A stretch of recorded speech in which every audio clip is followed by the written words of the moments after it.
The Great Hall of the Valorian High Council was made of crystal that had taken 300 years to grow. Light from distant stars passed through its walls and painted everything in cold blue and white. 12 council members sat in a half-circle on chairs that floated above the floor.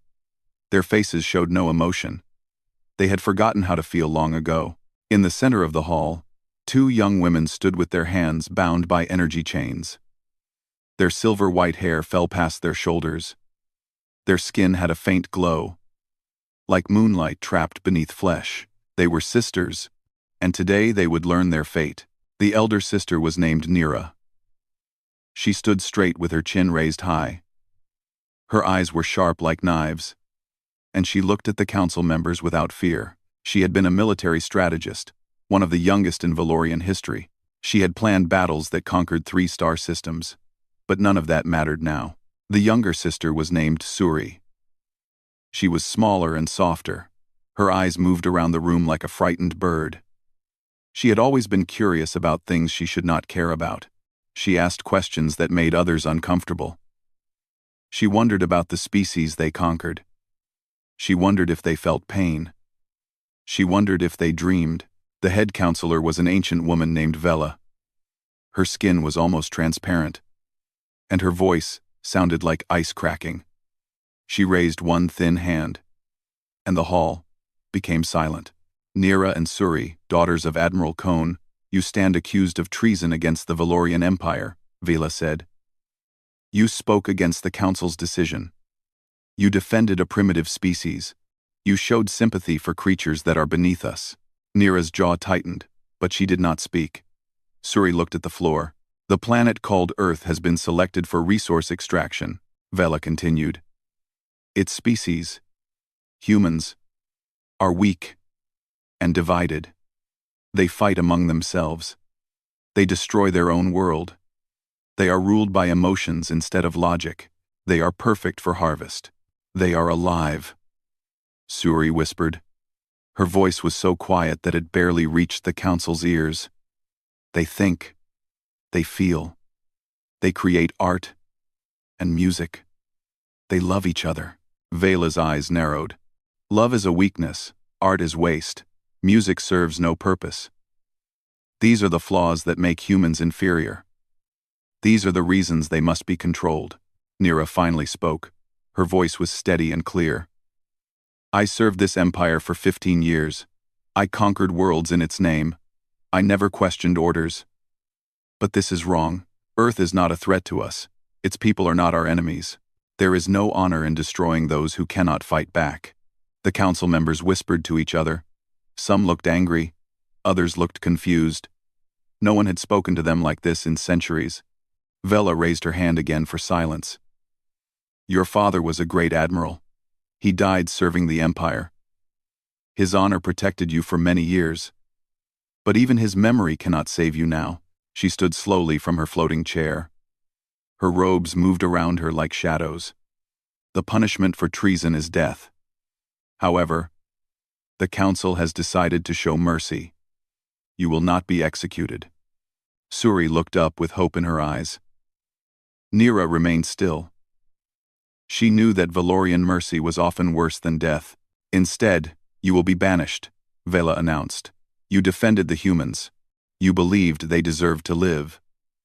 So you will live among them. You will be sent to Earth with nothing. No weapons, no technology, no way to return home. You will spend the rest of your lives on that primitive rock, surrounded by the creatures you love so much. The council members made sounds of approval. This was a clever punishment.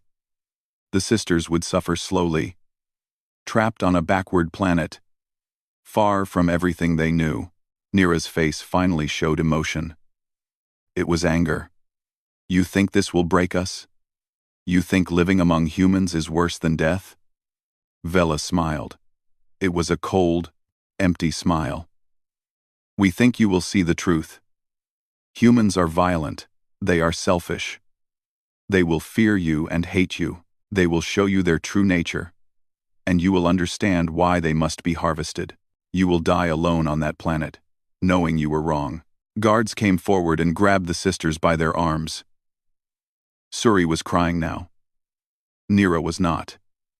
She had learned long ago that tears changed nothing. They were taken to a small ship that had been stripped of all advanced technology. It had only enough power to reach Earth and crash land. There would be no return journey. There would be no rescue. A technician approached them with a small device. Translation implants, he explained without looking at their faces. You will understand human languages. They will understand you. That is the only gift the Council gives you. Liver. The implants were inserted behind their ears. It hurt. But neither sister made a sound. As the ship's doors closed, Nira looked back at the crystal hall one last time. She had been born in this empire. She had served it with her whole heart. Now it was throwing her away like garbage. I will survive, she said quietly, and I will make them regret this. Suri sat in the corner of the small ship, hugging her knees. What if they are right? She asked. What if humans are as bad as they say? Nira sat beside her sister. For a moment, her hard expression softened. Then we will die knowing we tried to do something good. That is more than most Valorians can say. The ship launched into the darkness of space. Behind them, the Valorian homeworld grew smaller and smaller until it was just another star among billions. The journey to Earth took 3 days. The sisters did not speak much. Nira spent her time staring at the walls, planning and thinking. Suri spent her time looking out the small window, watching the stars pass by. On the third night, Earth appeared. It was blue and green and white, covered in water and clouds. It looked soft and fragile, like something that could break easily. It is beautiful, Suri said. Nira looked at the planet. She wanted to disagree, but she could not. It was beautiful. Different from Valoria, but beautiful in its own way. The ship began to shake as it entered Earth's atmosphere. Fire surrounded them. Alarms screamed. The sisters held on to each other as their vessel fell from the sky like a dying star. They crashed in darkness, in a field of green plants they did not recognize. The impact knocked them unconscious. The ship broke apart around them, scattering metal across the wet soil. Above them, Earth's moon shone down on their bodies. Somewhere nearby, insects made sounds they had never heard before. The air smelled like rain and dirt and life. Their punishment had begun. But neither sister knew that their real journey was just starting. They did not know that this primitive planet would teach them things the Valorian Empire never could. They did not know that they would find something worth more than all the stars in the universe. They did not know they would find love. The sun rose over the mountains and painted the sky in colors of orange and pink. Kang Tae woke up early, as he always did. He stretched his tired body and looked out the window of his small farmhouse. The rice fields spread out before him like a green ocean. Everything looked peaceful and quiet. Tae was 28 years old. He had dark hair that was always a little messy and kind eyes that made people trust him. He worked as a veterinarian in the nearby town, but he lived alone on his grandmother's old farm. She had died 2 years ago, and he had promised to take care of her land. He made himself a simple breakfast of rice and soup. His dog, a brown mutt named Bori, sat beside him and waited for scraps. Tae smiled and gave him a piece of dried fish. Good boy, he said softly. After breakfast, Tae walked out to check his fields. The night before had been strange. He had heard a loud sound like thunder, but there were no storms. He had seen a bright light in the sky, but it disappeared before he could understand what it was. As he walked through the rice field, he noticed something wrong. A large area of plants had been destroyed. They were flattened and burned, forming a long trail that led to the edge of his property. Tae followed the trail with growing confusion. Then he saw them. 2 women lay unconscious in the mud. Their clothes were torn and strange, made of materials he had never seen. Their hair was silver white, almost glowing in the morning light. Their skin was pale with a faint shimmer, like pearls. Tae's heart beat fast. He did not know what to do. Were they injured? Were they dangerous? Were they even human? He knelt beside them carefully. The younger one had a cut on her forehead. The older one was breathing but did not move. They looked cold and helpless. Tay was a simple man. He did not understand politics or science or the universe. But he understood one thing very well. When someone was hurt, you helped them. That was what his grandmother had taught him. That was what made a person good. He carried them one by one to his farmhouse. They were lighter than he expected. He laid them on the floor of his living room and covered them with blankets. Then he cleaned the younger one's wound and made sure they were both comfortable. Hours passed. Tay sat nearby and waited. Bori stayed close, sniffing the strange visitors with curiosity. The older one woke first. Her eyes opened suddenly, and she sat up like a soldier ready for battle. Her gaze was cold and sharp. She looked around the room, analyzing everything. "Where am I?" she demanded. Her voice was harsh. "What is this place? Who are you?" Tay raised his hand slowly to show he meant no harm. "You are safe," he said gently. "I found you in my field. You were hurt. I brought you here to help." The woman tried to stand, but her legs were weak. She fell back down with a grunt of frustration. Her face twisted with anger and shame. "I do not need help from a human," she said. The word human sounded like an insult in her mouth. Tay was confused but not offended. "You crashed near my farm. Your friend is still sleeping. I do not know where you came from, but you cannot leave in this condition." The woman looked at him with suspicion. In her world, no one helped strangers without wanting something in return. Kindness was a trick. Mercy was a trap. Before she could speak again, the younger one woke up. She opened her eyes slowly and looked around with wonder instead of fear. "Sister," she said softly, "are we dead?" "No," the older one replied. "We are on Earth, in some human's house." The younger one sat up carefully. She looked at Tay and smiled. It was a small, shy smile. "Thank you for helping us. I am sorry for any trouble we caused." Tay felt relieved. At least one of them was friendly. "My name is Kang Tay. Can you tell me who you are? Where did you come from?" The sisters looked at each other. The older one shook her head, warning her sister to stay silent. But the younger one ignored her. "My name is Suri. This is my sister, Nira. We come from a planet very far away. We were sent here as punishment." Tay stared at them. His brain tried to process her words. Another planet? Punishment? This sounded like something from a movie. Not real life. "You are from space?" he asked slowly. Nira made a sound of disgust. "Yes, human. We are from space. We are not like you. We are superior in every way. But now we are trapped on your worthless planet. Because we made a mistake." Tay did not react to her harsh words. He just nodded calmly. "You must be hungry. I will make food." He went to the kitchen and began preparing a simple meal. Rice, soup, some vegetables, a little meat. Nothing special. Just the kind of food his grandmother used to make. When he returned, Suri was looking around the room with fascination. She touched the wooden walls, the paper doors, the old photographs. Everything was new to her. "What is this?" she asked, pointing at a picture of an old woman. "My grandmother," Tay said. "She raised me. She died 2 years ago." "You keep images of dead people?" Suri sounded confused but interested. "To remember them, to honor them. They may be gone, but they are still part of us." Suri thought about this. On Valoria, the dead were forgotten quickly.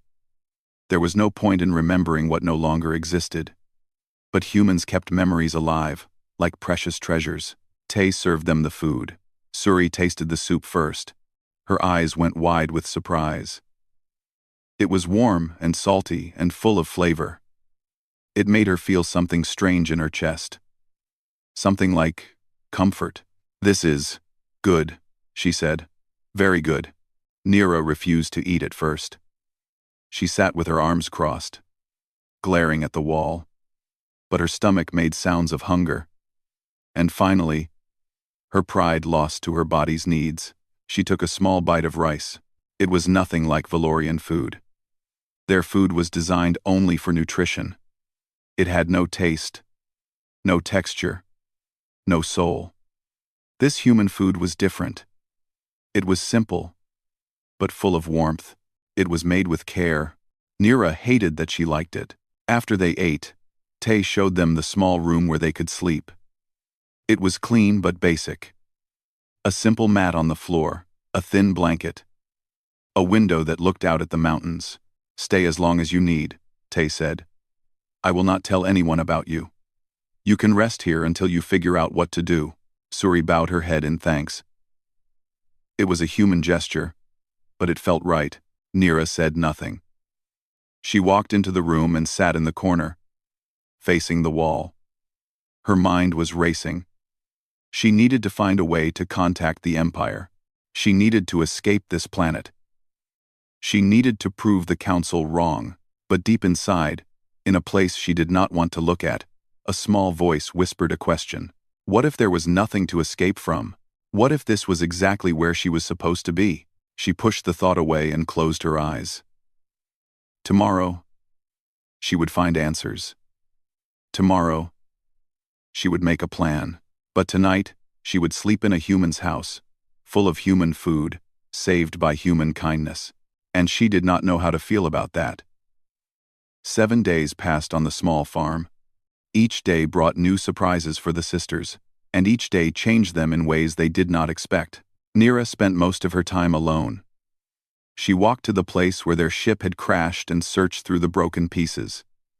Most of the technology was destroyed, but she found a few parts that might be useful. She was trying to build a device that could send signals into space.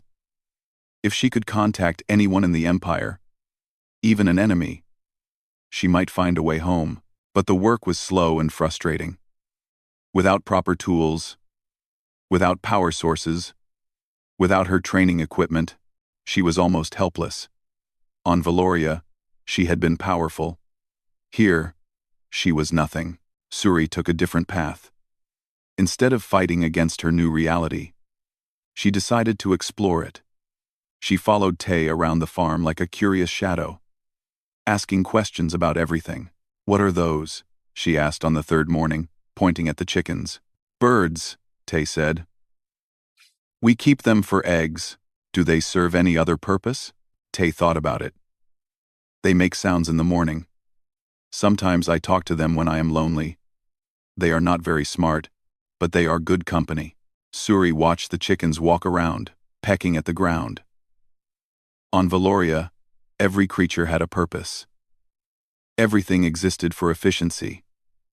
The idea of keeping animals just for company was strange to her, but also beautiful.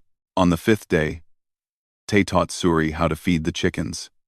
She held the grain in her hands and scattered it on the ground. The birds rushed toward her, and she laughed. It was a bright, pure sound that surprised even herself. I have not laughed like that in many years, she said quietly. Tay smiled at her. Laughter is good for the heart. You should do it more often. That afternoon, it rained. Suri stood outside and let the water fall on her face. On Valoria, rain was collected and processed. No one stood in it. No one enjoyed it. But here, the rain smelled like earth and life. It felt like the planet was washing away her sadness. Nira watched from the window. She did not understand her sister. How could Suri enjoy this primitive place? How could she forget their mission, their honor, their home? But a small part of Nira noticed something else. Suri looked happier than she had in years. Her shoulders were relaxed. Her eyes were bright. She was changing, and the change looked good on her. On the 6th day, Tay took Suri to see the sunset from the hill behind his house. The sky turned from blue to orange, to pink, to purple. Colors spread across the horizon like paint on water. We do not have sunsets like this on Valoria, Suri whispered. Our sun is white and cold. Our sky never changes color. Every sunset is different here, Tay said. I have watched thousands of them, and no two are exactly the same. Suri looked at him with wonder. Why do you watch them? What purpose does it serve? Tay was quiet for a moment. Then he said, No purpose. It just makes me feel alive. It reminds me that the world is beautiful. Even when life is hard. Suri thought about his words for a long time. On Valoria, everything had to have a purpose. Time spent on things without purpose was considered waste. But humans did so many things just because they wanted to. They watched sunsets. They kept pets. They made music that served no function. Your people are very strange, she said finally. Tay laughed softly. I know. But I think strange is better than boring. That night, Nira confronted Suri in their small room. Her voice was sharp with frustration. What are you doing? She demanded. We are prisoners here. We need to find a way home. We need to survive. And you are playing with birds and watching the sky like a child. Suri sat calmly on her mat. Sister, what home? The Empire threw us away. They sent us here to die. Why would I want to go back to people who hate us? Because we are Valorian, Nira said. That is who we are. That is all we have. Is it? Suri asked gently. Look around you, Nira. This human has given us food, shelter, and kindness. He asks nothing in return. When was the last time anyone on Valoria treated us this way? Nira had no answer. She turned away and stared at the wall. Suri continued. I am not saying Earth is perfect. But it is not the terrible place the Council described. Humans are not monsters. They are just different. And maybe different is not bad. The seventh day brought a new discovery. Tay was working in his garden, planting flowers along the path to his house. Suri watched him dig holes and carefully place seeds in the soil. What are you growing? She asked. Flowers. They will bloom in spring. Roses and sunflowers and jasmine. Suri was confused. Can you eat them? No. Do they have medical uses? Some do, but not these. Then why grow them? Tay wiped sweat from his forehead and smiled. Because they are pretty. Because they smell nice. Because my grandmother loved flowers. And planting them makes me feel close to her. Suri knelt beside him in the dirt. She had never touched soil with her bare hands before. It was cool, and soft, and full of life. Can I help? She asked. Tay gave her some seeds and showed her how to plant them. They worked together in comfortable silence. The sun was warm on their backs. Birds sang in the nearby trees. Everything felt peaceful and right. Nira came outside to find them laughing together over a crooked row of seeds. She watched for a long moment, her face unreadable. Part of her wanted to yell at Suri. Part of her wanted to remind her sister of their duty, their pride, their identity as Valorians. But another part of her saw something she had not seen in years. She saw happiness. Real, simple happiness. That night, Tay made dinner for all three of them.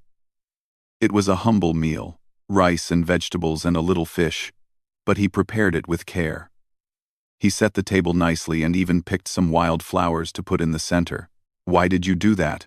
Nira asked, pointing at the flowers.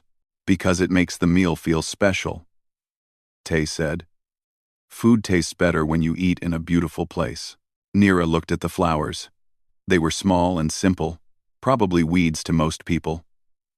But in the center of the old wooden table, they looked almost elegant. She ate in silence, but she did not complain. The food was warm and good. The room was quiet and comfortable. For a moment, just a small moment, she let herself relax. After dinner, Tay went outside to feed Bori. Suri followed him, as she often did now. Nira stayed inside alone. She looked around the room at this strange human life. Photographs of people long dead. Books with stories that served no purpose. A guitar in the corner that no one had played in years. Everything here was inefficient. Everything was impractical. Everything was human. And somehow, despite everything she believed, it did not feel as wrong as it should. Nira closed her eyes and sighed. She did not know what was happening to her. She did not know what she was becoming. But for the first time in her life, she was not sure she wanted to go back to what she was before. 3 weeks had passed since the sisters arrived on Earth. The summer heat was fading, and the leaves on the mountains were beginning to change color. Suri had learned to name them. Red, orange, yellow, gold, colors that did not exist on Valoria. One afternoon, a car stopped outside Tay's farmhouse. A young woman stepped out, carrying a basket of food. She had long black hair and a round, friendly face. Her name was Yoon Hana, and she had known Tay since they were children. "Tay," she called out, "I brought some bread from the cafe. I tried a new recipe and wanted you to taste it." Tay came out of the house, looking nervous. He had not told anyone about his guests. He had hoped no one would visit until he figured out what to do. "Hana, this is not a good time," he started to say, but it was too late. Suri had walked around the corner of the house, curious about the visitor. Hana saw her and stopped breathing. The silver hair, the glowing skin, the strange beauty that seemed to come from another world. "Tay," Hana whispered, her voice shaking. "What is that?" Suri tilted her head like a confused puppy. "I am a what? I thought I was a who." Hana screamed and dropped her basket. Bread rolled across the dirt. She stumbled backward, pointing at Suri with a trembling finger. Tay rushed forward and grabbed Hana's shoulders. "Please, calm down. She is not dangerous. Let me explain." It took a long time to calm Hana. Tay brought her inside and made tea. He told her the truth, or at least the part of it that he understood. Aliens, banishment, crash landing. He watched her face change from fear to confusion to disbelief and back to fear again. "This is insane," Hana said, holding her teacup with both hands. "Aliens are real? They look like beautiful women? One of them is living in your house?" "Two of them," Tay corrected. As if on cue, Nira walked into the room.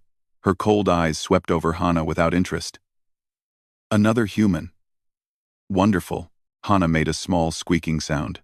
Suri sat beside her and smiled warmly. "Please do not be afraid. We will not hurt you. We just want to live quietly until we find our way." Hana looked at Suri's gentle face. There was something honest in those strange eyes. Something almost human. "This is crazy," Hana repeated. But she stopped trembling. "I need time to process this." Tay walked her to her car later. He begged her to keep the secret. Hana agreed, but she looked at the farmhouse with worried eyes. "Be careful, Tay," she said. "You do not know what they really are. You do not know what they might do." "I know they needed help," Tay replied. "That was enough for me." Hana drove away, and Tay returned to the house. He found Suri sitting alone on the porch, watching the sun set behind the mountains. "Your friend is very pretty," Suri said quietly. There was something strange in her voice, something Tay did not recognize. "Hana?" "Yes, I suppose she is. We have known each other since we were children." Suri nodded slowly. "She looks at you with warm eyes. The way a person looks at someone they care about." Tay was surprised by her observation. "We are just friends. We have always been just friends." "On Valoria, we do not have friends," Suri said. "We have allies and enemies, partners and rivals, but not friends. I think I like the idea of friends." That night, something happened that changed everything. Nira collapsed. She had been refusing to eat properly for days. She said human food was beneath her. She said she needed to stay pure, to remember who she was. But her body did not agree with her pride. It shut down without warning. Tay found her on the floor of her room, pale and weak. Her breathing was shallow. Her skin had lost its glow. "Suri," he called. "Come quickly. Come quickly." They carried Nira to Tay's bed. He checked her temperature and pulse like he did with sick animals. He did not know if alien bodies worked the same way. But he had to try something. "She is starving herself," Suri said, her voice tight with worry. "She thinks accepting human food is accepting defeat." Tay looked at the proud woman lying helpless before him. Even now, even unconscious, her face was hard and stubborn. "Then we make her eat," he said simply. "Pride can wait. Life cannot." For 3 days, Tay nursed Nira back to health. He made soup that was easy to swallow. He sat beside her bed and fed her small amounts, hour after hour. He did not sleep much. He did not complain once. On the second night, Nira woke up enough to speak. Her voice was weak and rough. "Why are you doing this?" she asked. "I have been nothing but cruel to you. I have insulted you. I have called your planet worthless. Why would you help me?" Tay continued to stir the soup. "Because you need help. That is reason enough. On Valoria, the weak are left behind. We do not waste resources on those who cannot contribute." Tay looked at her with those kind, patient eyes. "That sounds very lonely." Nira had no answer. On the third night, she was strong enough to sit up. Tay brought her soup and sat beside the bed. Outside, rain was falling softly. The sound was peaceful and steady. "Tell me about yourself," Nira said suddenly. It was not a demand this time. It was almost a request. Tay thought for a moment. "There is not much to tell. My parents died when I was young. Car accident. My grandmother raised me alone on this farm. She was a strong woman. Tough but kind. She taught me that the measure of a person is how they treat others, especially those who can give nothing in return." "She sounds wise," Nira admitted. She was. "When she died, I felt like the world ended. I did not know how to keep going. But I promised her I would take care of this farm. So I stayed. Some days it is hard. Some days I feel very alone. But I keep going because that is what she would want." Nira was quiet for a long time. Then she said something she had never said to anyone in her life. "I am sorry." Tay looked at her with surprise. "For what?" "For judging you. For judging your people. I thought humans were weak because you feel things so strongly. But I think I was wrong. Feeling things and still choosing to be kind, that is not weakness. That might be the hardest strength of all." Tay smiled gently. "Get some rest. You need your strength." He stood to leave, but Nira's voice stopped him. "Tay, thank you." He nodded and left the room quietly. Nira lay in the darkness, listening to the rain. Something was breaking inside her. The walls she had built over many years were cracking. It was terrifying.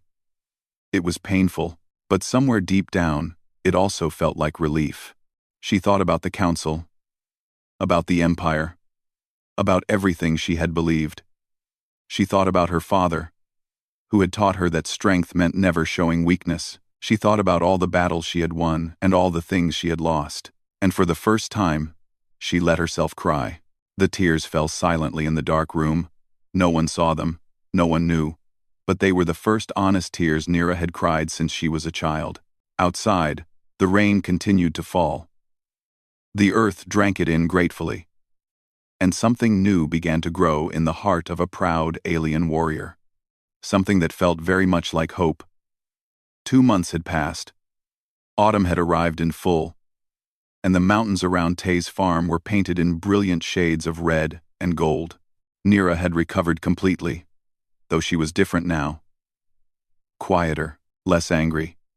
She still did not smile often, but the sharp edges of her personality had softened. She had been working on her signal device in secret. Using parts from the crashed ship and some items she borrowed from Tay's toolshed, she had built a crude receiver. It could not send messages into space, but it could listen. And one night, it picked up something that changed everything. A Valorian frequency, clear and strong, coming from somewhere in Earth's orbit. Nira listened in the darkness of her room, her heart beating fast. The voice was calm and official. A scout ship commander reporting to the Empire. Earth observation complete. Species confirmed hostile and unpredictable. Significant resources available for harvest. Recommendation: proceed with conquest phase within the next cycle. Human population to be processed for labor. Resistance expected to be minimal due to primitive weapons technology. Nira felt cold all over. The Empire had not forgotten about Earth. They were planning to come back. They were planning to take everything. She listened for more information. The scout ship was small, only 5 crew members. They were in orbit, invisible to human technology. They would stay for 1 more week to complete their observations, then return to Valoria with their report. After that, the invasion would begin. Nira turned off the receiver and sat in silence. Her mind was racing. Part of her, The old part said this was none of her business. She was banished. The Empire had thrown her away. Why should she care what happened to Earth? But another part of her remembered Tay's kindness. She remembered his grandmother's teachings about treating others well. She remembered Suri laughing with the chickens, crying at sunsets, planting seeds in the garden. She remembered what it felt like to be cared for without conditions. The next morning, Nira told Suri what she had heard. They sat in the small room with the door closed, speaking in whispers. "We have to tell Tay," Suri said immediately. "What good would that do?" Nira replied. "Humans cannot fight the Empire. Their weapons are toys compared to ours. If Valoria decides to take this planet, there is nothing anyone can do to stop them." Suri's eyes filled with tears. "So we just let them die? We watch while everything is destroyed? Tay saved our lives, Nira. He fed us. He healed you when you were sick. How can we do nothing?" Nira did not answer. She stared at the floor, her jaw tight with frustration. "We were punished for caring about humans," Suri continued. "The council said we were traitors for wanting to protect them. If we let this happen, then the council was right. Then we are exactly what they wanted us to become. Broken. Empty. Just like them." The words hit Nira like a punch to the chest. She looked at her sister's fierce, tearful face and saw something she had not seen before. Suri had always been the soft one, the gentle one, but there was steel inside her too. A different kind of strength. "What do you suggest we do?" Nira asked quietly. Suri wiped her eyes. "I do not know. But we cannot do nothing. We have to try something." That night, they told Tay everything. He sat at his kitchen table with his hands wrapped around a cup of tea, listening without interruption. His face was calm, but his eyes were troubled. When they finished, he was quiet for a long time.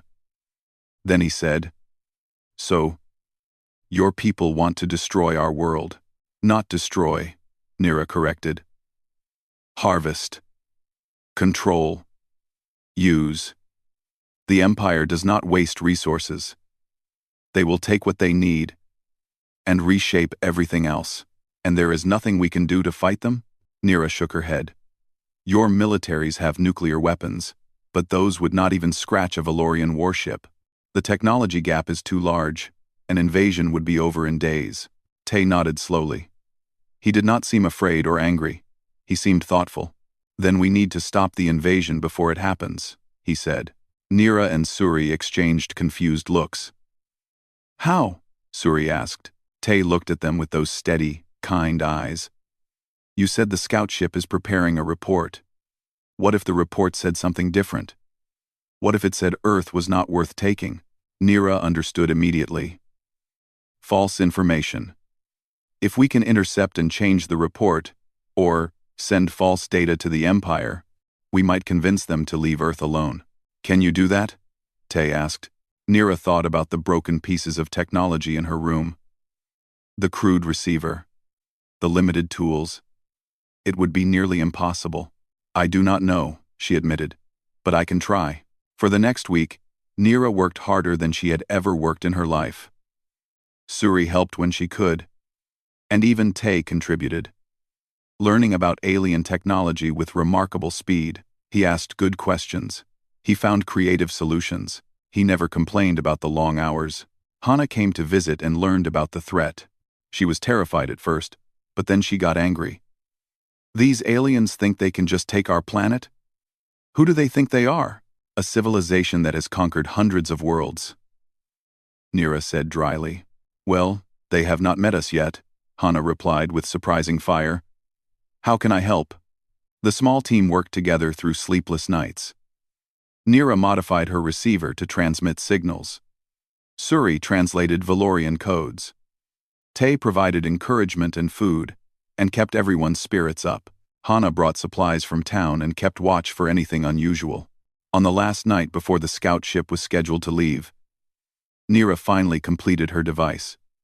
It was ugly and fragile, held together with wire and hope. But it worked. She sat outside under the stars with Suri beside her. Tay and Hana waited nearby, watching silently. If this fails, they will know we are here, Nira said. They might come for us. They might speed up the invasion. Everything could get worse. Suri reached out and held her sister's hand. Or it could work, and we could save a whole world. I think that is worth the risk. Nira looked at her sister.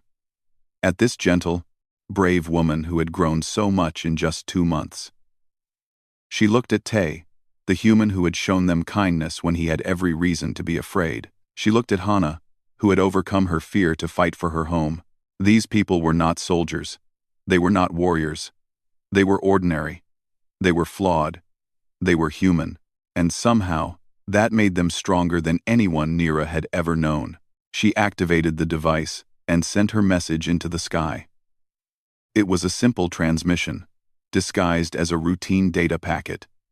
It contained false information about Earth, toxic atmosphere, hostile biology, no valuable resources, high risk of contamination. The message flew upward through the night sky, invisible and silent, carrying the hopes of 2 worlds on its fragile signal. Then they waited. Hours passed. The sun began to rise. Nira's device crackled with static. Then a response came. A brief, automated acknowledgement from the scout ship. Data received. Report updated. Departing system. Nira exhaled slowly. Her hands were shaking. They believed it. They are leaving. Suri laughed and cried at the same time. She hugged her sister tightly. Tay smiled his quiet smile. Hana collapsed into a chair with relief. They had done it. 4 people, sitting in a small farmhouse, had fooled an empire. But Nira knew this was only the beginning. The empire would return someday. They would learn the truth eventually. This victory had only bought time. She looked at the humans who had become her family, at this strange, beautiful, imperfect world that had become her home. Whatever happened next, she would be ready. Whatever came, she would fight. Not for Valoria, not for duty or honor or pride, for them, for love, for Earth. Winter came softly to the valley. Snow fell on the mountains and covered the fields in white silence. The air was cold and clean, and every breath felt like drinking ice water. Suri had never seen snow before, and she spent hours walking through it, catching flakes on her tongue, building shapes with her hands that fell apart almost immediately. Why does it melt so fast?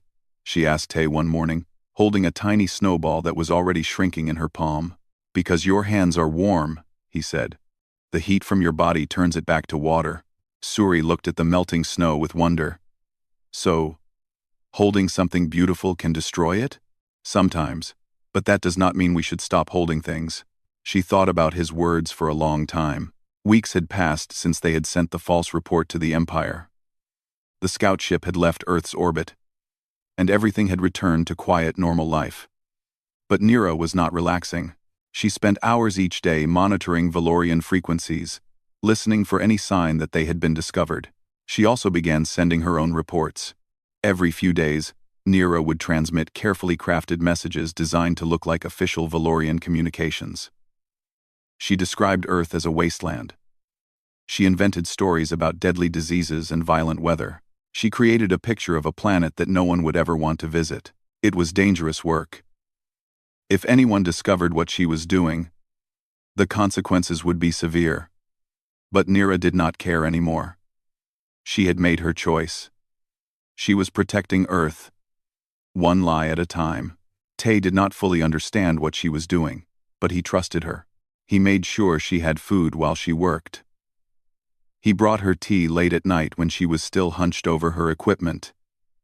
He never asked for explanations or thanks.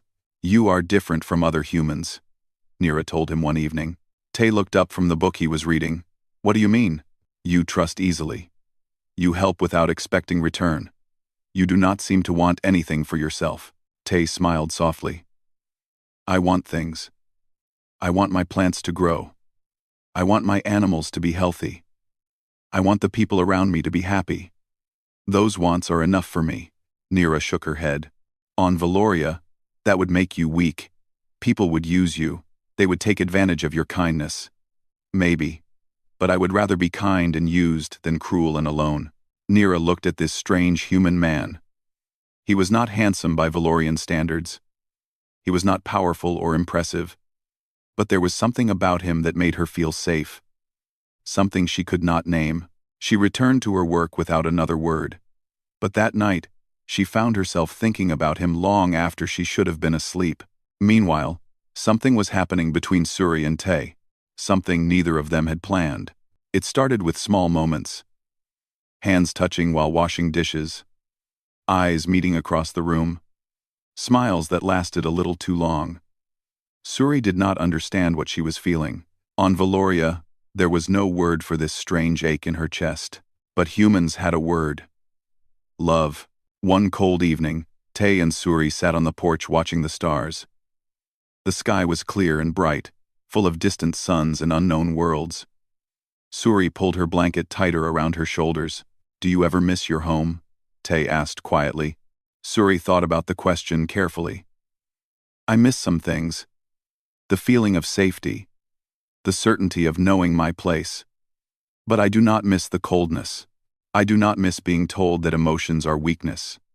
I do not miss pretending I did not feel things. What do you feel now?" Suri turned to look at him. In the starlight, his face was gentle and calm. She felt her heart beating faster. "I feel confused," she admitted. "I feel scared. But I also feel something else. Something warm. Something that makes me want to stay in this moment forever." Tay was quiet for a long time. Then he said, "I feel it too." Suri's breath caught in her throat. "You do?" "Since the first day, I think. When you laughed at the chickens. When you asked about the sunset. There is something about you, Suri. Something that makes me feel less alone." Suri felt tears forming in her eyes. Happy tears. Strange, wonderful tears that would have been impossible on Valoria. "On my planet, we do not have love," she said. "We have arrangements. Partnerships based on genetics and social position. But never love." Tay reached out and gently took her hand. "What about now? Do you think you could learn to love?" "I think I already have," she whispered. He leaned toward her, slowly and carefully, giving her time to pull away. She did not pull away. Instead, she closed the distance between them. Their first kiss was soft and shy and imperfect. It tasted like winter air and the tea they had been drinking. It lasted only a moment, but it felt like a lifetime. When they separated, Suri was crying and laughing at the same time. Tay wiped the tears from her face with gentle fingers. "I do not understand why I am crying," she said. "I am not sad. Sometimes we cry when we are happy," Tay explained. "When something is so beautiful that our hearts cannot hold it all." Inside the house, Nira had seen everything through the window. She watched her sister kiss a human. She waited for the disgust she expected to feel, the shame, the anger, but none of those feelings came. Instead, she felt something surprising: hope. For so long, Nira had believed that their banishment was the worst thing that could happen. She had seen Earth as a prison. She had seen humans as inferior creatures. But watching Suri laugh in the snow, seeing her sister find joy and love and purpose, Nira began to wonder if maybe they had not been punished at all. Maybe they had been set free. That night, Nira went to her room and looked at the small device she used to send reports to Valorian frequencies. She had been maintaining the lie for weeks, protecting Earth from a distance. But lies were fragile things. Eventually, they would crumble. Eventually, the Empire would learn the truth. She needed to do something more permanent, something that would keep Earth safe, forever. She began working on a new message. Not a lie this time, but a final statement. A record of everything she had learned about humans.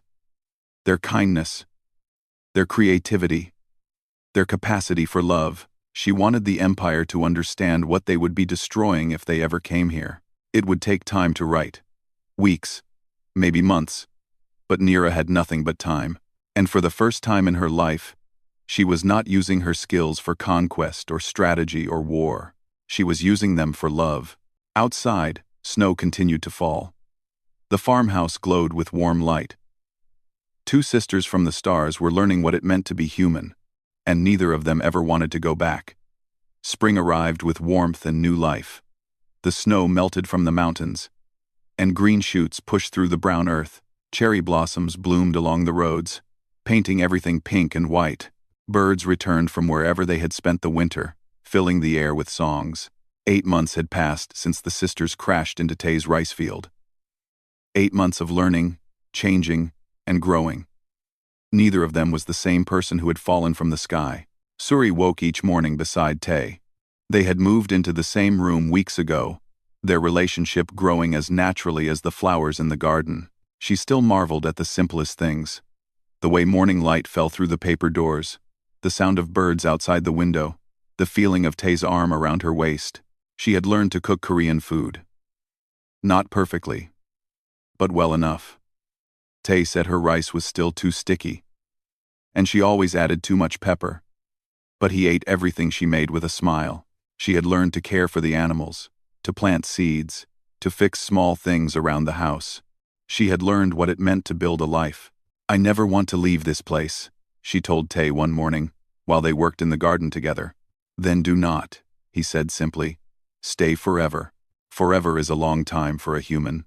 Tay looked at her with those warm eyes she had come to love more than anything. "Then we will take it one day at a time. Today is good. Tomorrow will come when it comes." Suri smiled. She was learning to think like a human, to find joy in small moments, to stop worrying about the distant future. It was difficult, but it was also beautiful. Nira had changed in her own way. She was still quiet and serious, but the ice in her eyes had melted. She spent her days helping Hena at the cafe in town. Her sharp mind was perfect for managing supplies and money. She found satisfaction in solving problems, even small ones. The townspeople thought she and Suri were foreigners from some exotic country. They accepted them without too many questions. That was the nature of small towns. People were curious, but they were also kind. If you worked hard and treated others well, they would treat you the same. Hana had become Nira's closest friend. They argued sometimes, usually about small things like how to arrange the display case or which music to play in the cafe. But their arguments were never mean. They were the arguments of people who cared about each other. "You are very stubborn," Hana told Nira one afternoon, after a debate about pastries. "And you are very loud," Nira replied. They looked at each other for a moment, then both started laughing. It was a sound Nira never thought she would make. Laughter with a human. Friendship with someone who should have been beneath her. But no one was beneath anyone. That was what she had learned on this primitive, beautiful planet. Every life had value. Every person deserved kindness. The Empire's teachings were not wisdom. They were blindness. One evening, Nira received a transmission on her device. Her heart stopped when she recognized the frequency. It was official Valorian communication, directed at her specifically. She listened with trembling hands. "This is a routine status inquiry for banishment record 4471. Subjects, Nira and Suri. Former citizens of the Empire. Report current status. Failure to respond will result in investigation." The message was cold and mechanical. The Empire had not forgotten them. They wanted to know if the sisters were still alive, still suffering on their prison planet. Nira sat in the darkness for a long time, thinking about what to do. She thought about the life she had built here. The cafe with its warm lights. Hana's laughter. Tay's kindness. Her sister's happiness. She thought about the empire that had thrown them away. The council that had called caring a crime. The civilization that had forgotten how to feel. And she made her choice. She picked up the transmitter and recorded her response. Her voice was calm and steady. "This is Nira, responding to status inquiry. Subjects deceased. Cause: environmental hazards. Planet Earth confirmed hostile to Valorian biology. Atmosphere toxic. Native species aggressive. Recommend permanent exclusion from all Valorian interests. This will be my final transmission. End record." She sent the message into the sky. Then she took the device outside and smashed it into pieces. She buried the fragments in the garden, between the roses and the sunflowers. When she went back inside, Suri was waiting. "What did you do?" she asked. "I set us free," Nira answered. "The Empire thinks we are dead. They will never look for us again. Earth is safe. We are safe." Suri's eyes filled with tears. She hugged her sister tightly. "Thank you," she whispered. "Thank you." That night, the four of them sat together on the porch. Tay, Suri, Nira, and Hana. They shared food and drinks and watched the sun set behind the mountains. The sky turned orange and pink and purple, colors that meant nothing on Valoria but meant everything here. "We should take a picture," Hana said, "to remember this moment." She set up her phone and gathered everyone together. Tay put his arm around Suri. Nira stood beside Hana, looking almost comfortable. The camera clicked. Suri looked at the image on the screen. 4 people smiling under a painted sky. A moment frozen in time. "On Valoria, we delete memories of the dead," she said softly. "We think keeping them is wasteful. But I understand now why humans do it. These moments matter. They are proof that we existed, that we were happy, that we loved." Tay kissed her forehead. "We will make many more moments, many more memories." Later that night, Suri asked Tay a question that had been on her mind for weeks. "If I stay here forever, I will grow old. I will die. Our lives are longer than yours, but they are not eternal. Does that scare you?" Tay thought about it carefully. Everything ends someday. Flowers bloom and die. Seasons change. People are born and pass away.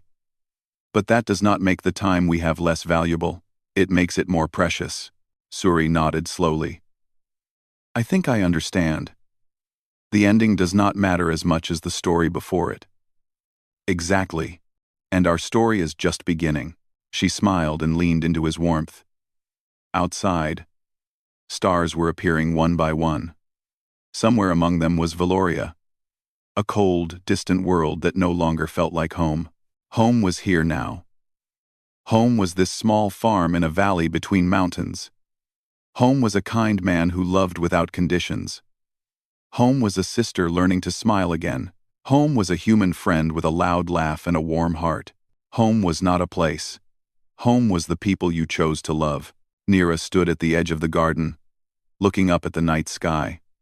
She did not miss her old life. She did not want to go back, but she allowed herself one moment of gratitude. "Thank you," she thought, speaking to the council that had banished them. "Thank you for sending us here. Thank you for the best punishment we could ever receive." Then she turned away from the stars and walked back toward the light of the house, back toward her family, back toward her future. Earth was home now, and she would protect it with every breath she had left. Behind her, the night was quiet and peaceful. Spring was here. New life was beginning everywhere. And for 2 alien girls who had been sent to Earth as punishment, the real gift was not survival. It was love. It had always been love.